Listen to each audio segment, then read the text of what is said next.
কংগ্ৰেছে প্ৰথম তেওঁলোকে এটা টকা সংগ্ৰহ কৰি আছে 3 কোটিৰ পৰা 5 কোটি টকালৈ আৰু যাৰ অভিযোগ আপোনালোকে কেইটামান দিনৰ পিছত খোলাখুলিকে পাব নেতাসকলে ঘৰত বিয়া পাতিবৰ কাৰণেও টকা সংগ্ৰহ কৰি আছে যে ভাই আপোনালোকক আমি টিকট দিম আপোনালোকে মোক এতিয়া এডভান্স দিয়ক এইটো চলি আছে কিন্তু কোন কেইটা সমষ্টিত চলি আছে 22ৰ পৰা 23টা আমাৰ মিয়া সমাজৰ দুৰ্ভাগ্য যে তেওঁলোকে কংগ্ৰেছক ভোটো দিব লাগে টকাও দিব লাগে আপোনালোকে বুজি পাব তেওঁলোকৰ দুৰ্ভাগ্য ভোটো দিব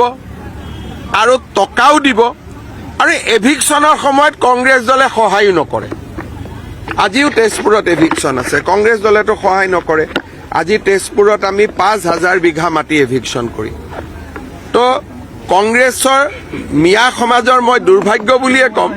যে তেওঁলোকে কংগ্ৰেছক টকাও দিব লাগিব ভোটো দিব লাগিব আৰু কংগ্ৰেছ তেওঁলোকৰ বিপদৰ সময়তো তেওঁলোকৰ লগত নাথাকে যি মোৰ এজেন্ট নহয় তেওঁলোকে দিব নোৱাৰিব মোৰ এজেন্টবিলাকেতো 50,000 টকাটো দিব পাৰিব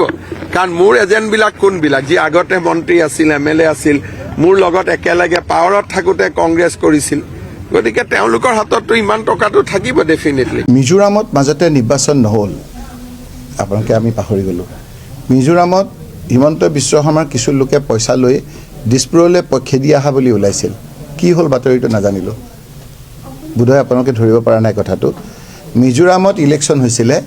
ইলেকশ্যনত বোলে আমাৰ কোনোবা দিছপুৰৰ লোকে বিজেপিৰ পইচা ললে পইচা লৈ পেলাই আপোনাৰ টিকট নাপালে ইয়ালৈকে খেদি আহিছিল হিমন্ত বিশ্ব শৰ্মাৰ মুখত এই কথাবিলাক ৰাইজে গ্ৰহণ নকৰে গোটেই আজি আপোনাৰ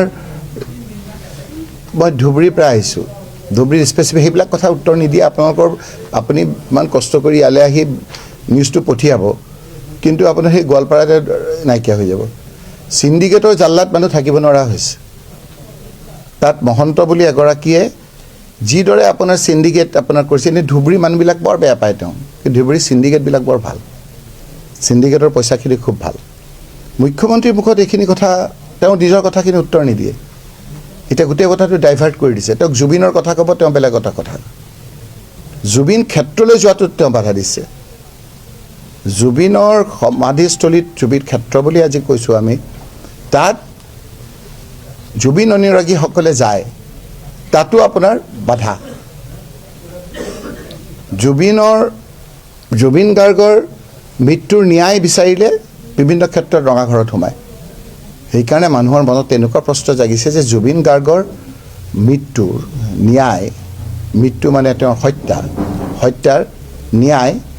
ডক্টৰ হিমন্ত বিশ্ব শৰ্মা মুখ্যমন্ত্ৰী থকালৈকে নাপায়